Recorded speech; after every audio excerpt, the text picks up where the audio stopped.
સોનલા રે વાટ ગણીને રૂપલા કાંગસડી એવ બાલુડો જોગી નાવા બેઠો રે ભરતરી. આ ભજન નારાયણ બાપુએ આ સોનલમાના ખોળામાં બેન ગાયેલું છે. આ ભજન સોનલા વાટકડી રૂપલા કાંગસડી બાલુડો જોગી નાવા બેઠો. આ ભજન આ સોનભાઈ માના ખોળામાં બેહીન નારાયણ બાપુએ ગાયેલું છે. અને જયારે નારાયણ બાપુ આ ભજન ગાતા ત્યારે એમને અડધું ભજન આવડતું હતું. ત્યારે આ સોનભાઈ માં એમની આંખમાંથી આંવડા પડતા હતા. આ સોનભાઈ માં ભજન સાંભળતા સાંભળતા એટલા બધા લીન થઈ ગયા હતા, એમની આંખમાંથી આંવડા પડતા હતા. ત્યારે આ સોનભાઈ માં આશીર્વાદ આપ્યા હતા નારાયણ બાપુને કે બેટા એક દી જગતમાં તારું નામ થશે. નારાયણ બાપુને માથે હાથ મૂકી અને આ સોનભાઈ માં એવું બોલેલા કે બેટા તારું એક દિવસ દુનિયામાં નામ થશે. આમાં અને એ જ આશીર્વાદ માતાજીના, આ સોનભાઈ માના આશીર્વાદ. લતા મંગેશકર જેવા ગાયક કલાકારો હોય એ પણ નારાયણ બાપુને સાંભળે. લતા મંગેશકર ટોચના ગાયક વર્લ્ડના, એવા પણ નારાયણ બાપુને સાંભળે. તમે વિચાર કરો કેવા મહાન સંત. નારાયણ બાપુ એક મહાન સંત થયા અને સારા ગાયક પણ. રાગદારીમાં ભજન સાંભળવું હોય તો નારાયણ બાપુ સિવાય આપણા ગુજરાતમાં નારાયણ બાપુ. નાના છોકરાને પૂછો તો નારાયણ સ્વામીને સાંભળ્યા તો કે આ કેવડું મોટું નામ મેળવ્યું. આ માના આશીર્વાદ, આ સોનભાઈ માના આશીર્વાદ. એક વાર તિલકચંદ રાજાના દરબારની અંદર ચોર ચોરી કરવા માટે નીકળેલા અને રસ્તામાં હાલતા હાલતા એવો વિચાર કરે છે કે આ ચોરી કરવા જાવી તો કઈક મોટા ઠેકાણે ચોરી કરવી. અને એમાંય જાલંધરનાથ નો આશ્રમ ભાળી ગયા. જાલંધરનાથ નો આશ્રમ ભાળી ગયા અને જાલંધરનાથ ને ધ્યાનમાં બેઠેલા જોયા. જય હો. એટલે ચોરે વિચાર કર્યો કે કઈ ચોરી મળે નહીં, એમાંથી 10મો ભાગ આ સાધુના ચરણે મૂકશું, આ સંતના ચરણે મૂકશું. જો ચોરી સારી મળે તો આ સંતના ચરણે 10મો ભાગ મૂકશું. આવું નક્કી કરી અને ચોર ચોરી કરવા નીકળ્યા છે. નક્કી કરે છે આ તિલકચંદ રાજાના મહેલમાં ચોરી કરવી.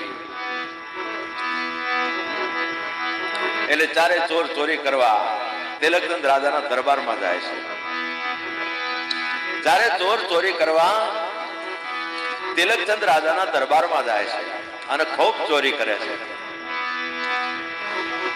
ઘણું દાન લઈને પાછા વળે છે. એમાં એક ચોરની નજર મહારાણી મેનાવતીનો હાર એક ટોડલે ટીંગાતો હતો. એક ખીતિયારે મહારાણી મેનાવતીનો હાર ટીંગાતો જોઈ ગયા. નવલખો હાર. એટલે ચોરની નજર થઈ.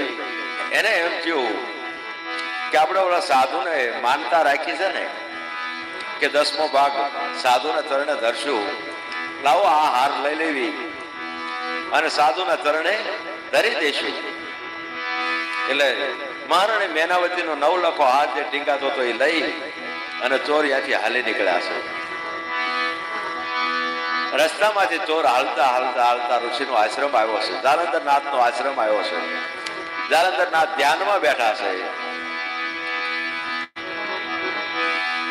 ચોરને એમ થાય સાધુને જગાડવા નથી, આપણે તો એને ભેટ કરવી છે ને.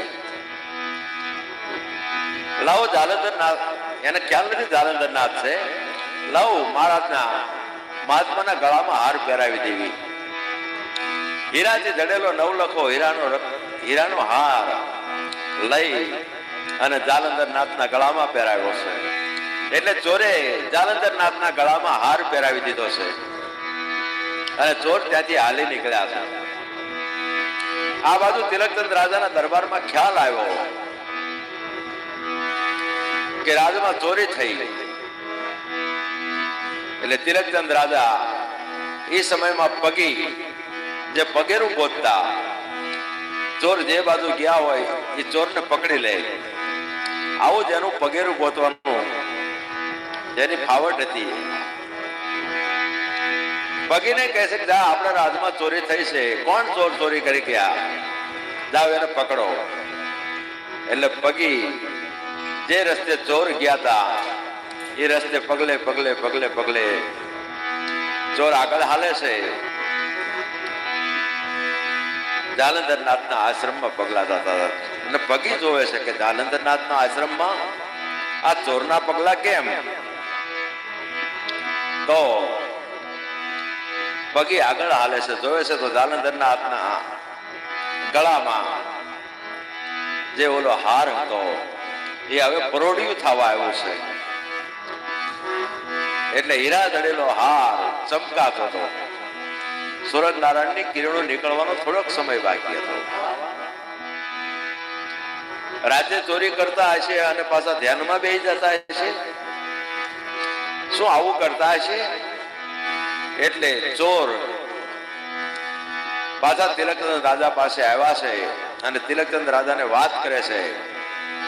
આ બાજુ ચોર તિલકચંદ રાજાને વાત કરે છે કે જાલંધર નાથના ગળામાં નવસરો હાર મહારાણી બેનાવતીનો જે નવલખો હાર છે હીરા જડેલો એ જાલંધર નાથના ગળામાં છે.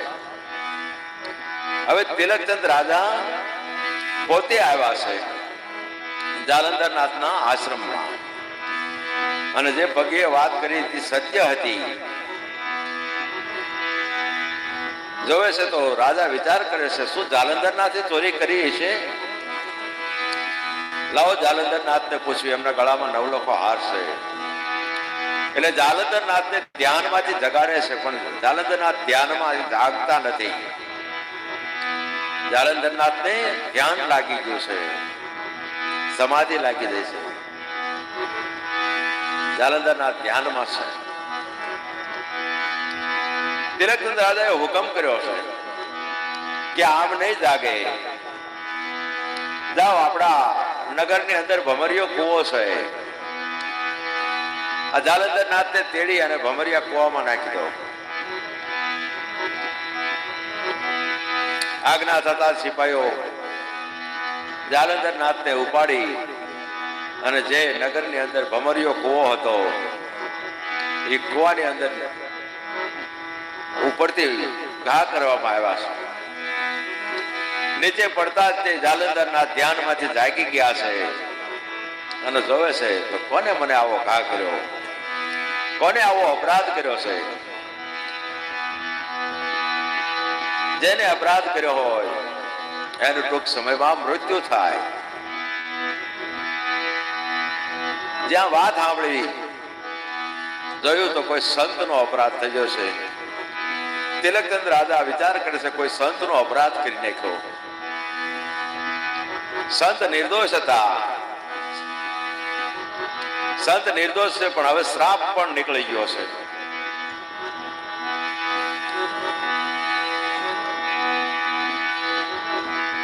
શ્રાપના નિવારણ માટે પૂછે છે તિલકચંદ રાજા મહારાજ તો કે શ્રાપ નીકળી ગયો પણ જાઓ તમારું સંતાન એવું મહાન થશે, મહાજ્ઞાનીમાં નામ આવશે જેનું, તમારું સંતાન જેથી મને આ કૂવામાંથી બહાર કાઢશે તે દિવસે હું બહાર આવીશ. ત્યાં સુધી હવે કૂવામાં હું આસન લગાડું છું. તે પછી તિલકચંદ રાજાનું મૃત્યુ થયું છે. આ બાજુ ગોપીચંદ રાજા ઉંમરલાયક થયા છે. એમને પરણાવ્યા. ઘણી રાણીઓ હતી. ગોપીચંદ રાજા એક સ્નાન કરવા બેઠા છે અને રાણીઓ એમને નવરાવી રહ્યા છે, સ્નાન કરાવી રહ્યા છે. માં મેનાવતી ઉપર અટારીમાંથી જોવે છે